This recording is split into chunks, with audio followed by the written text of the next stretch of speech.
முல்லை பெரியாறு அணை விவகாரத்தில் கேரள அரசை கண்டித்து மதுரை மாவட்டம் மேலூரில் ஆயிரக்கணக்கான விவசாயிகள் போராட்டத்தில் ஈடுபட்டனர்.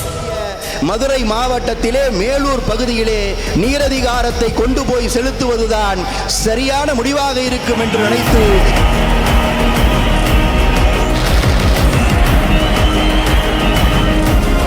எத்தனை பேர் மாண்டிருக்கிறார்கள் இந்த நீரதிகாரத்தை பெறுவதற்காக.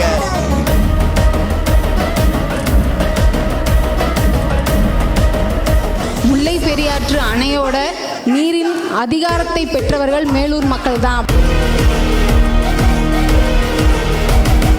நான் இந்த நூலை விற்கிறேன் என்று அவர் சொல்லவில்லை, அந்த மண்ணிடமும் மக்களிடமும் கொண்டு போய் சேர்க்கிறேன் என்று சொல்லிவிட்டு இன்றைக்கு இந்த விழாவை அவர் நடத்தி கொண்டிருக்கிறார்.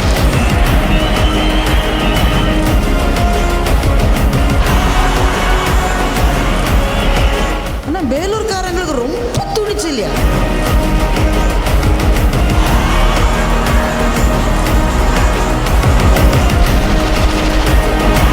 மாபெரும் கடுமையான பயணத்தை வெண்ணிலா ஏன் மேற்கொண்டார்?